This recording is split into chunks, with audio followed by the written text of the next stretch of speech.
Question number 15 के बाद चलिए बच्चों अब शुरू करते हैं next question of MM model question number 16। ध्यान दीजिएगा, मैं सवाल रीड करना शुरू करता हूं। शायद इस क्वेश्चन के अंदर आपको एमएम मॉडल का पूरा जो चक्कर है वो 360 डिग्री पता चलेगा। AB Engineering Limited belongs to a risk class for which the capitalization rate is 10%. It currently has outstanding 10,000 shares selling at rupees 100 each. देखिए, हर चीज़ों का मीनिंग भी अगर बाजू में लिख दे तो अच्छा रहेगा। ये जो 10% है वो KE है।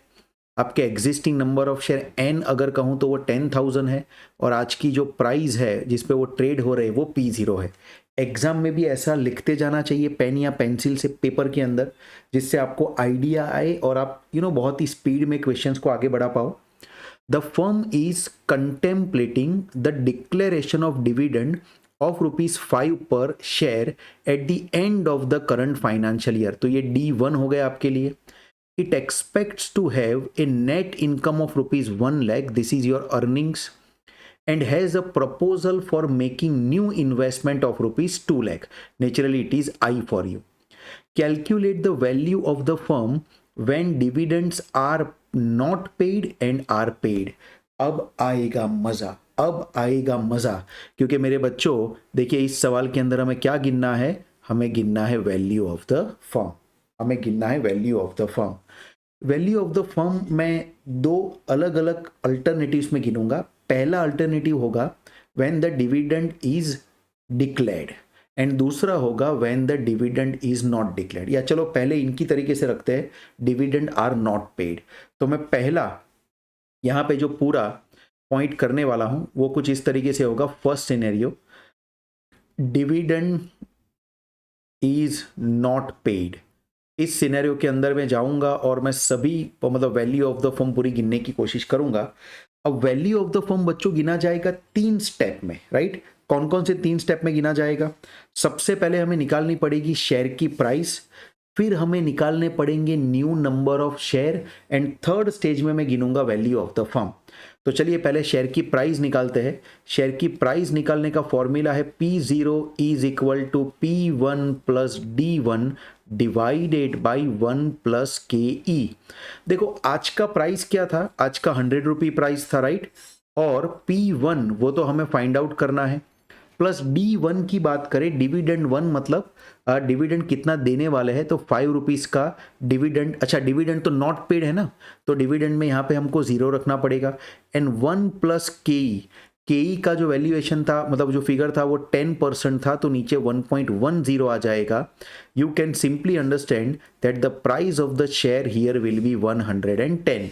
जब कंपनी कोई डिविडेंड देना ही नहीं चाहती तो शेयर होल्डर अपना पूरी कमाई कहाँ से करेंगे? शेयर होल्डर अपनी पूरी कमाई कहाँ से करेंगे? शेयर होल्डर पूरा कैपिटल गेन मांगेंगे, तो 10 रुपये उनको ग्रोथ मिल जाएगा, कैपिटल गेन मिल जाएगा, तो 110 रुपये का शेयर का प्राइस होगा। ये पहला स्टेप हो गया। अब मुझे चाहिए new number of share to be issued. वो कैसे आएगा? Delta N is equal to investment minus retain earnings आएगा, E माइनस ND1 करने से, एंड मुझे करना पड़ेगा डिवाइडेड बाई P1, तो ये नए नंबर ऑफ शेयर्स आ जाएंगे। अब देखिए डेल्टा N निकालना है, इन्वेस्टमेंट मुझे कितना चाहिए, तो इन्वेस्टमेंट हमने अभी नोट डाउन यहाँ पे कर दिया था, 2 लाख रुपीस के इन्वेस्टमेंट की ज़रूरत है। अब हमें यहाँ पे बहुत ही सिंपल चीज़ समझनी है, हमें अर्निंग्स यानी कि जो प्रॉफिट हुआ था, नेट इनकम, वो कंपनी की 1 लाख हुई थी, उसमें से डिविडेंड तो 0 आएगा ना बच्चों, because company is not paying dividend. अगर कंपनी डिविडेंड पे करेगी ही नहीं तो नेचुरली क्या आएगा आंसर? डिविडेंड का 0 आएगा। पूरा का पूरा रिटेन अर्निंग ही हो जाएगा, और इसको हमें डिवाइड करना पड़ेगा प्राइस से, जो कि 110 का प्राइस है। आई एम श्योर आप कहानी समझ रहे हैं और फॉर्मूला आपको इजी लग रहा है। तो बच्चों 1 लाख रुपीस की हमें ज़रूरत पड़ेगी, और मैं डिवाइडेड बाय अगर 110 कर दूं तो देखिए हमारा आंसर यहाँ पे क्या आता है? 1 lakh divide by 110, the answer is 909.09। मैं इक्विवेलेंट कर सकता हूं 910 शेयर्स। 910 शेयर हमें नए इश्यू करने पड़ेंगे। तीसरा फिगर में लेके आता हूं वैल्यू ऑफ द फर्म, वो यहाँ नीचे फाइंड आउट करता हूं।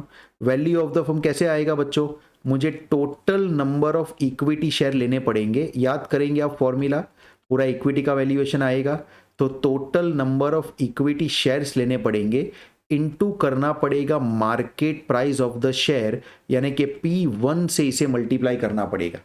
बोलो total number of equity share कितने आएंगे, ये 910 और पुराने ऑलरेडी 10,000 शेयर्स थे तो 10,910 शेयर्स आ गए और शेयर की प्राइस थी 110। अगर मैं इन दोनों को मल्टीप्लाई कर दूं तो मेरा जो आंसर आएगा वो 12,100,000 रुपीस आएगा बच्चों, 12,100,000।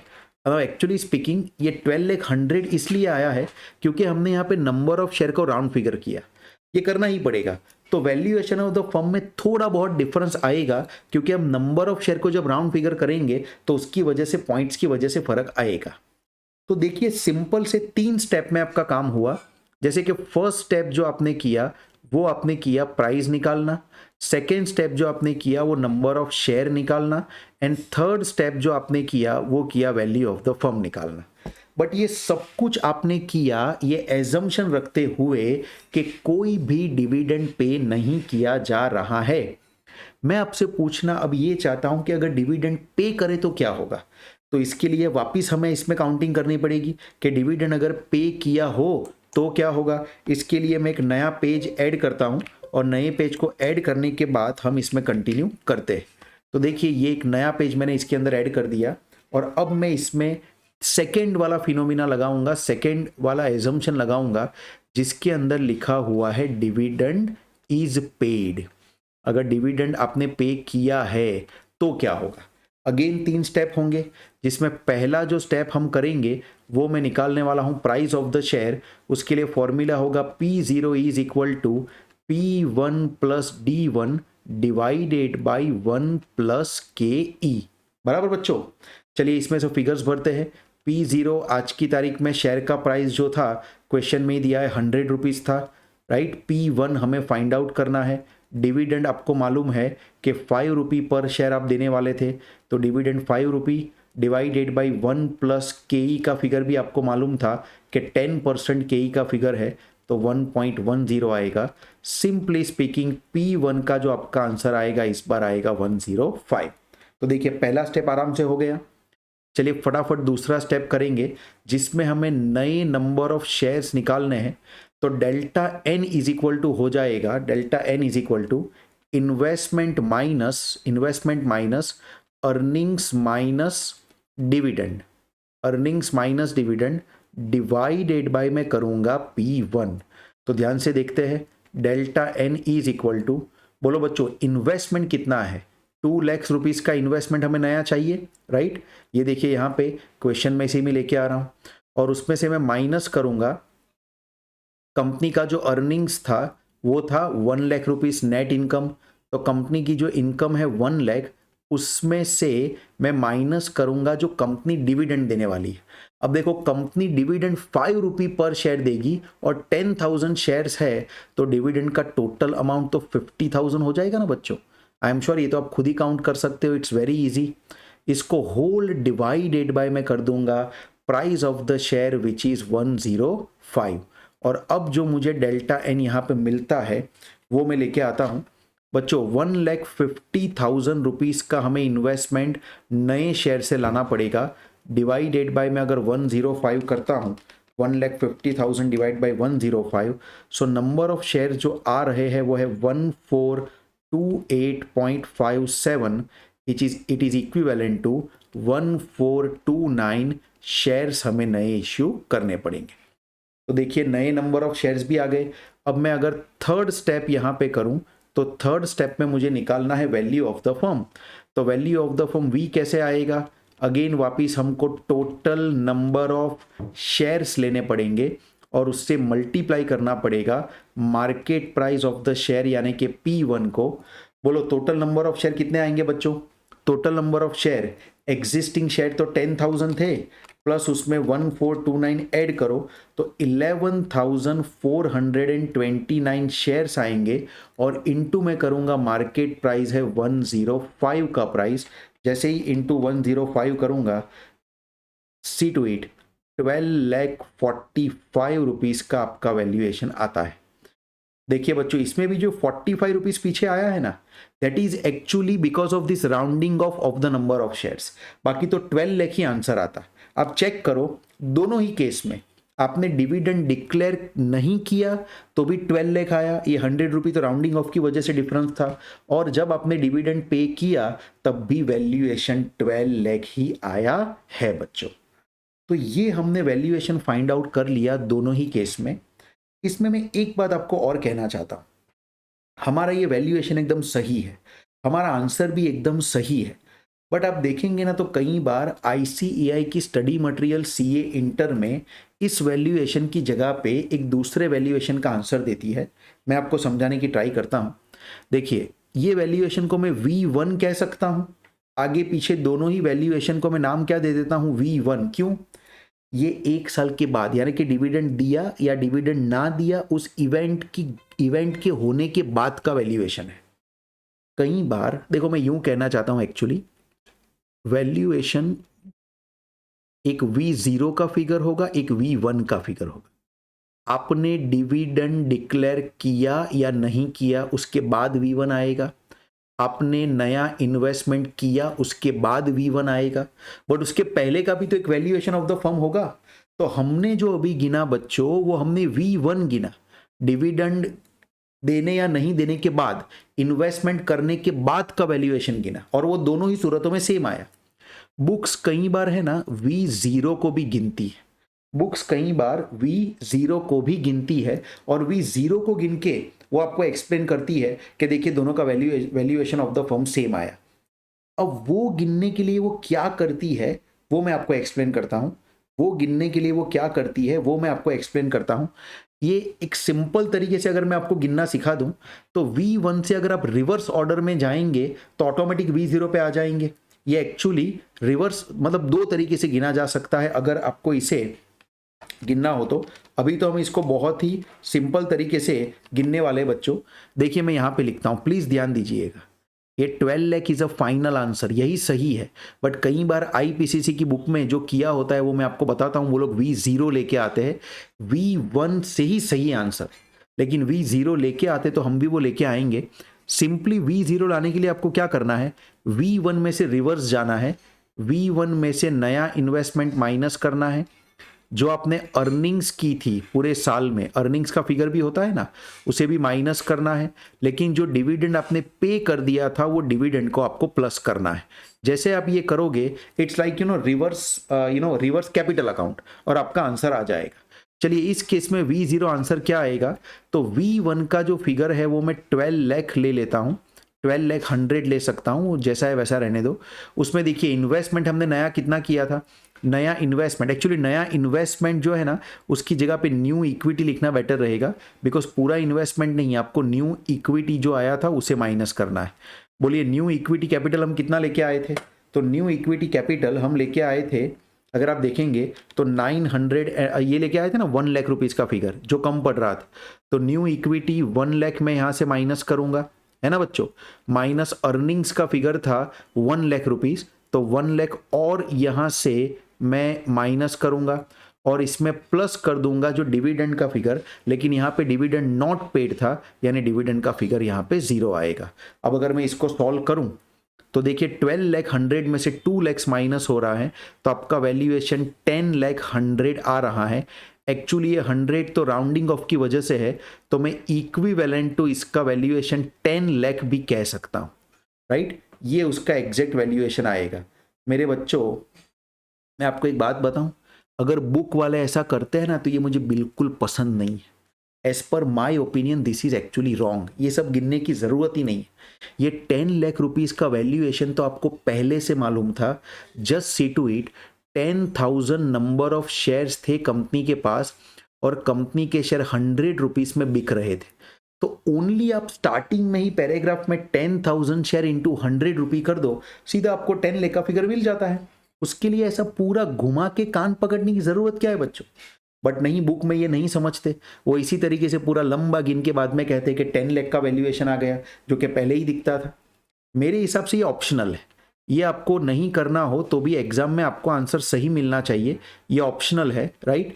यहां तक आप पहुंच गए ना 12 लाख तक, तो भी मुझे लगता है कि आपका आंसर एकदम सही आएगा।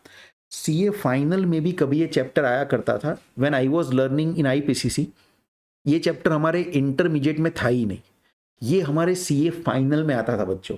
और सीए फाइनल में ऐसे सेम क्वेश्चन हम गिनते थे तो हम ये 12 लाख के ऊपर वहां पे रुक ही जाते थे, उससे आगे हम नहीं जाते थे। बट अभी इंटर की मॉड्यूल में ऐसा देखा गया है कि 10 लाख का आंसर भी दिया है, तो मैंने वो आंसर खाली आपके सामने लाया है, बस और कुछ नहीं है। सिंपल रिवर्स काउंटिंग करनी है, जो भी इवेंट्स हुई, जैसे इसके अंदर अर्निंग्स जो है वो भी एक इवेंट है, तो वो आपको रिवर्स कर देना है, राइट। अर्निंग्स जो वैसे प्लस हुई होगी V0 में, रिवर्स आओगे तो माइनस होगी। डिविडेंड जो माइनस किया होगा, पे किया होगा अगर तो रिवर्स आओगे तो प्लस होगा। न्यू इन्वेस्टमेंट वैसे प्लस हुआ होता और आप रिवर्स जाओगे तो उसे माइनस करोगे, और कुछ नहीं। It's like making capital account, right, reverse capital account to find out the opening balance. चलिए सेम टू सेम फिगर में लेने की कोशिश करता हूं दूसरे पेज पे V0। तो बोलिए बच्चों, इसमें V0 कैसे आएगा? यहां पे V0 लाने के लिए मुझे ये 12,45,000 का जो फिगर है उसमें से क्या क्या माइनस करना पड़ेगा। तो पहले तो न्यू शेयर्स माइनस करने पड़ेंगे, यानी कि न्यू शेयर्स से 1,50,000 आया वो माइनस करो। फिर डिविडेंड जो आपने पे किया था उसे प्लस करना पड़ेगा। डिविडेंड कितना पे किया था? 50,000, तो 50,000 के डिविडेंड को प्लस करो। और आपने जो अर्निंग किया था उसे माइनस करो। तो 2 लाख रुपीस का आपने अर्निंग किया था, उसे अगर आप माइनस करेंगे तो बच्चों देखिए आपका आंसर क्या आता है। वही 12,45,000 लेता हूं, माइनस 1,50,000 प्लस 50,000 एंड माइनस इसमें से अगर मैं 2 लाख करता हूं तो ये फिगर मेरा 9 लाख कैसे हो गया? एक मिनट, इसको जरा समझते हैं। 12 लाख में से नए शेयर में कितने लाया? 1,50,000, वो प्लस हुए होंगे तो माइनस किया। अच्छा, अर्निंग्स का फिगर 2 लाख नहीं था बच्चों, अर्निंग्स का फिगर सिर्फ 1 लाख था। And now if you see, ये माइनस करने से आपको 10,45,000 का फिगर मिलता है बच्चों। 45 तो ये राउंड फिगर की वजह से था, इसलिए इक्विवेलेंट तो आपका फिगर वैल्यूएशन का कितना आ जाएगा? 10 लाख का फिगर आ जाएगा।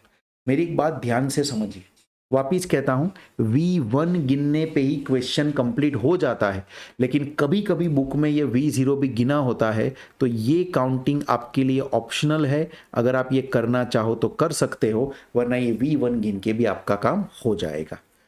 The moral of the story is that, इतना सारा हमने गिना, इतना सारा समझा, overall moral of the story is very simple. As per approach, whether you not pay the dividend or whether you pay the dividend, in both the case the value of the firm will always be same. देखिए 12 lakh 10 lakh figure और यहाँ पे भी 12 लाख और 10 लाख, दोनों में से या तो आप दोनों ऑरेंज फिगर को कंपेयर करके देख लो तो भी वो सेम फिगर आया है। ये पीछे के जो नंबर है वो शेयर को राउंड फिगर करने की वजह से आए हैं, तो उसे इग्नोर कर सकते हैं। और चाहे आप पर्पल वाला फिगर देख लो, दोनों का वैल्यूएशन सेम आया है बच्चों। तो ये एक 360 डिग्री एनालिसिस हुआ मोडिग्लानी मिलर अप्रोच का बच्चों।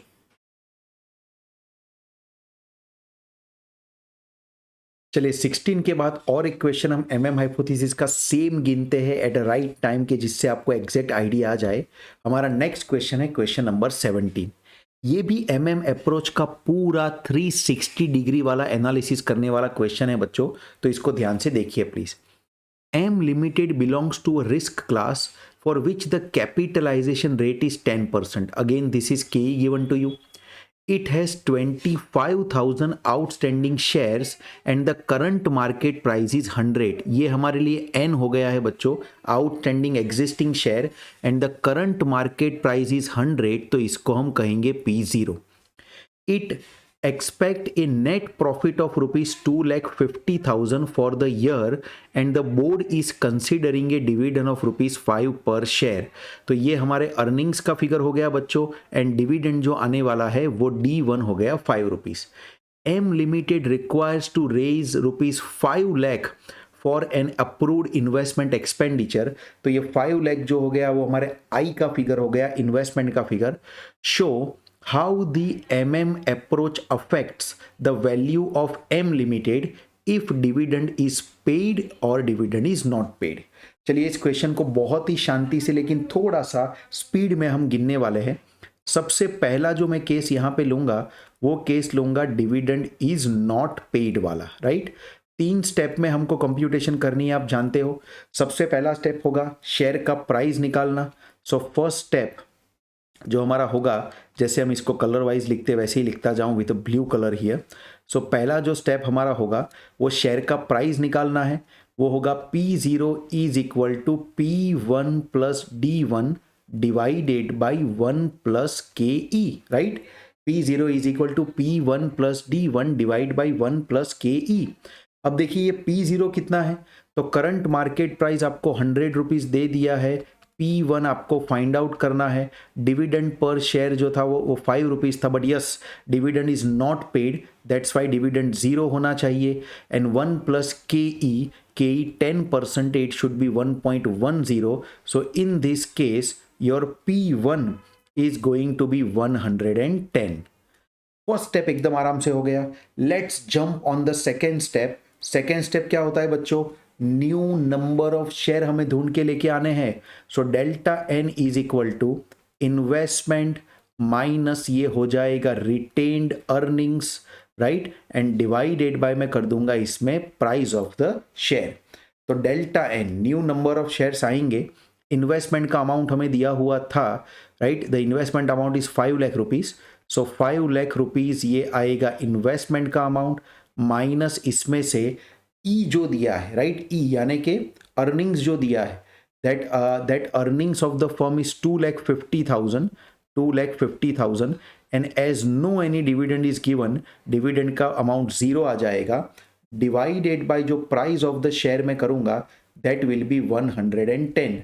सो that will give me the shares, it is 2,50,000 divided by 110. Number of share will be 2,272.72. So equivalent करना पड़ेगा 2,273 न्यू शेयर्स कंपनी को इश्यू करने पड़ेंगे in order to facilitate the investment। ये लाने के बाद हमारा जो थर्ड पॉइंट था बच्चों वो हम लेके आते थे वैल्यू। इसको मैं V1 लिखूंगा, वैल्यू यानी कि डिविडेंड नहीं दिया, न्यू इन्वेस्टमेंट किया, उसके बाद की वैल्यू आ रही है। क्या करना पड़ेगा मुझे इसमें मुझे करने पड़ेंगे टोटल नंबर ऑफ शेयर्स और उसको मल्टीप्लाई करना पड़ेगा मार्केट प्राइस से, यानी कि P1 से मल्टीप्लाई करना पड़ेगा। देखिए नंबर ऑफ शेयर्स कितने आएंगे total, existing number of shares थे 25,000, उसमें 2,273 ऐड होंगे तो 27,273 शेयर्स आएंगे। इनटू में अगर मार्केट प्राइस करूं तो मार्केट प्राइस पर शेयर जो आएगा वो हमें लेना है 110, दैट इज P1। अगर मैं इसको मल्टीप्लाई करता हूं 27,273, राइट, और इंटू करो 110, the valuation will be 30 lakh 30। It is actually 30 lakh. ये पीछे का 30 रुपीज़ का डिफरेंस और 30 रुपीज़ का छोटा सा अमाउंट क्यों आया, ये हमने शेयर को राउंड ऑफ किया था उसकी वजह से आया है बच्चों। तो ये V1 आ गया। चलिए जैसे बुक्स गिनती है कई बार वैसे V0 की भी काउंटिंग करते हैं, तो V0 कैसे आएगा, V1 में से मैं कोई भी डिविडेंड अगर दिया है तो उसे प्लस कर दूंगा, नई वाली जो अर्निंग्स थी उस अर्निंग्स को माइनस कर दूंगा इसमें से, प्लस इसके अंदर माइनस कर दूंगा इसमें से न्यू इक्विटी जो इश्यू हमने किया, क्योंकि न्यू इक्विटी से भी वैल्यूएशन बढ़ा होगा, उसे माइनस कर दूंगा। चलिए तो फिर फटाफट बताइए V1 का फिगर क्या लूंगा मैं, 30 लाख 30 जो यहाँ पे आया वो 30 रुपीज़ को आप इग्नोर भी कर सकते हो। डिविडेंड तो प्लस करने की ज़रूरत नहीं क्योंकि चुकाया ही नहीं। अर्निंग्स का जो फिगर है वो 2,50,000 माइनस होगा, और नए आपने इक्विटी शेयर इश्यू भी 2,50,000 की किए थे, 5 लाख माइनस 2,50,000, तो वो भी माइनस करना पड़ेगा 2,50,000। और ऐसा करने से बुक्स आंसर लेके आती है 25,30,। अब एक्चुअली ये 25,30 इक्विवेलेंट टू कितना है, 25 लैक्स। क्यों 25 लैक्स, क्योंकि ये 30 का जो गैप आया था वो तो ये राउंड फिगर की वजह से आया था, शेयर्स को राउंड फिगर किया था इसलिए आया था। अब यही 25 लाख आंसर लाने के लिए इतनी मेहनत करने की क्या जरूरत है? मैं तो कहता हूं V0 अगर आपको लाना है बच्चों तो V1 लाने की कोई जरूरत ही नहीं है। सीधा आप यहां देखो, लॉजिक लगाओ बच्चों, मैं कुछ समझाना चाहता हूं आपको। सीधा आप यहां देखो, कंपनी के पास 25,000 आउटस्टैंडिंग शेयर्स थे। Can you see this? और एक एक शेयर की प्राइस भी कितनी थी? 100 रुपीज थी। तो सीधा आप 25,000 शेयर्स इंटू 100 करोगे तो क्या आपको 25,000 नहीं मिलेगा? ऑफकोर्स आपको 25,000, 25 लाख, नॉट थाउजेंड, 25 लाख नहीं मिलेगा क्या? ऑफकोर्स मिल जाएगा। तो मुझे लगता है कि जो इसमें राइट आंसर है ना बच्चों, वो यही है। अगर आप सीए फाइनल की प्रैक्टिस मैन्युअल को सर्च करोगे तो आपको 30 लैक्स के ऊपर बुक रुक गई है ऐसा ही दिखेगा, लेकिन इंटर की बुक में कई बार ये ऐसे 25 लाख लाया होता है। तो वो एक ऑप्शनल चीज़ है, आप भी एग्जाम में करना चाहे just to match the book तो कर सकते हो। तो मेरे बच्चों याद रखिए, डिविडेंड यहाँ पे डिक्लेयर नहीं किया गया है, डिविडेंड डिक्लेयर नहीं किया गया है, तो आपका value of the firm V1 जो है वो 30 लैक्स आता है और V0 25 लैक्स आता है बच्चों। चलिए अब इसके आगे हमें बढ़ना है, लेकिन उसके लिए पहले हमें एक नया पेज ऐड करना पड़ेगा बच्चों। चलिए एक न्यू पेज मैंने ऐड किया है और उसके अंदर हम अब दूसरा फिनोमिना गिनेंगे, जिसके अंदर हम लिखेंगे डिविडेंड इज पेड। क्या लिखेंगे? Dividend is paid. इसमें भी वही 3 स्टेप हमको लगाने पड़ेंगे। पहला जो स्टेप होगा वो हम लेके आएंगे प्राइस ऑफ द शेयर। क्या लगेगा formula? P0 is equal to P1 plus D1 divided by 1 plus KE, right? ये लगेगा P0 is equal to P1 plus D1 divide by 1 plus KE। P0 existing price था 100 rupees, P1 आपको find out करना है। Dividend जो है वो 5 rupees per share आएगा। सब फिगर्स जहां से आ रहे हैं वो ये पैराग्राफ है, जैसे 5 रुपीज पर शेयर का डिविडेंड है, डिवाइडेड बाई 1 प्लस KE का फिगर आएगा 10%। Capitalization rate already given to you as 10%। तो P1 यहां पे आ जाएगा 105, शेयर का प्राइस आ जाएगा 105 बच्चों।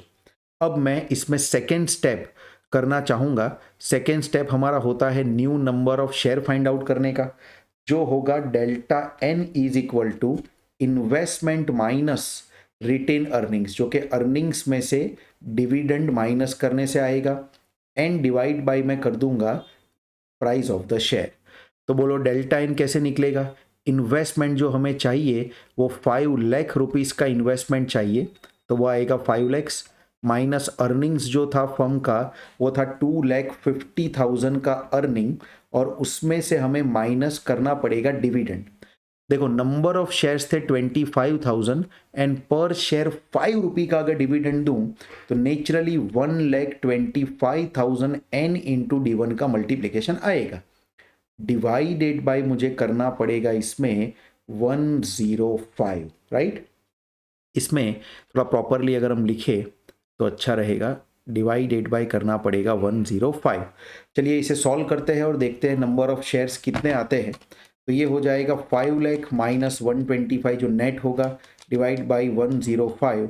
The number of shares that the company have to issue is 3571.42 equivalent to 3572 shares ये कंपनी को न्यू इश्यू करने पड़ेंगे in order to facilitate the new investment. तीसरा जो हमारा स्टेप होता है वो होता है V1 निकालो, वैल्यू ऑफ द फर्म। ये कैसे आएगा? नंबर ऑफ शेयर्स आपको लेने पड़ेंगे, इक्विटी शेयर्स, और इसी को मल्टीप्लाई आपको करना पड़ेगा, इसी को मल्टीप्लाई करना पड़ेगा मार्केट प्राइस पर शेयर यानी कि P1 से। बोले बच्चों नंबर ऑफ शेयर्स कितने आएंगे? तो ऑलरेडी नंबर ऑफ शेयर्स 25,000 थे आपके पास, प्लस ये 3,572 ऐड होगा तो 28,572 ये आपके नंबर ऑफ शेयर्स आएंगे, और इसको मैं मार्केट प्राइस से मल्टीप्लाई करूंगा जो कि 105 है। तो देखिए कि मेरा क्या आंसर यहाँ पे आ जाता है। My answer will be 30 lakh 60 rupees. ये जो 60 रुपीज़ आया है वो किस वजह से आया है? शेयर को राउंड ऑफ करने की वजह से आया है, वरना सीधा 30 लाख का वैल्यूएशन आता। बल्कि ये V1 आया है। वैसे तो हमारा सवाल यहीं पे स्टॉप हो जाना चाहिए, लेकिन कई बार V0 भी बुक गिनती है, यानी कि वैल्यूएशन टुडे, ये V1 है, वैल्यूएशन आफ्टर न्यू इन्वेस्टमेंट है, और ये वैल्यूएशन टुडे है। तो कैसे आएगा V1, इसके अंदर आप प्लस कर देंगे डिविडेंड, क्योंकि वो बीच में माइनस हो गया होगा, रिवर्स जा रहे हैं हम, माइनस करेंगे इसमें न्यू शेयर का जो पैसा आया वो, और इसमें से माइनस करेंगे अर्निंग्स का पैसा, तो सीधा आपको मिल जाएगा V0। बोलो V1 का फिगर कितना था? V1 का फिगर था 30,60,000 रुपीज़ का। इसमें डिविडेंड आपने दिया था 1,25,000 rupees. Here it is a dividend 1,25,000 minus new issue जो आपने किया था दैट वाज 3,75,000। ये कहाँ से आएगा बच्चों? The entire numerator, if you solve it, that will give you 375, that is new issue, and earnings जो कमाया था आपने that was 2,50,000। ये सभी चीज़ों को अगर नेट करके रिवर्स काउंटिंग का मैं अगर आंसर लेके आऊँ तो बच्चों आपका जो आंसर आना चाहिए वो आपके सामने लेके आता हूँ। The answer will be 25,60,000। 25,60,000 आपका आंसर आएगा। 60 जो है वो शेयर को राउंड फिगर करने की वजह से आया था, उसे इग्नोर कर दूं तो 25 लाख ये आपका वैल्यूएशन आ जाएगा V0 का। अगर आप मैच करके देखें तो when the dividend was not paid, the valuation in this orange colour V1 was 30 lakh and V0 was 25 lakh. In the same way here also if dividend is paid, even the dividend is paid, the valuation of the firm is 30 lakh here and the V0 is also 25 lakh. So this is how Modiglani Miller explains his point of view and tells all of us that dividend is irrelevant to the value of the firm. आप एक चीज note करो बच्चों, जब हम dividend नहीं देते तो शेयर का प्राइस 110 दिखता है, जब हम डिविडेंड देते हैं तो शेयर का प्राइस 105 दिखता है। मतलब एक चीज तो क्लियर है कि डिविडेंड देने या डिविडेंड नहीं देने से शेयर के प्राइस में तो फर्क आता ही है। डिविडेंड देने या डिविडेंड नहीं देने से शेयर के प्राइस में तो फर्क आता ही है। जो फर्क नहीं आता है ना, वो वैल्यूएशन ऑफ द फर्म में फर्क नहीं आता है, और वैल्यूएशन ऑफ द फर्म जो है वो हमेशा कांस्टेंट रहता है। तो ये था बच्चों MM हाइपोथेसिस, और MM हाइपोथेसिस के दो हमने ऐसे क्वेश्चंस गिने कि दोनों ही क्वेश्चन से आपको एग्जैक्ट आइडिया आ गया होगा कि क्यों MM हाइपोथेसिस को डिविडेंड इररिलेवेंस थियरी कहा जाता है। सो ये था हमारा MM हाइपोथेसिस बच्चों।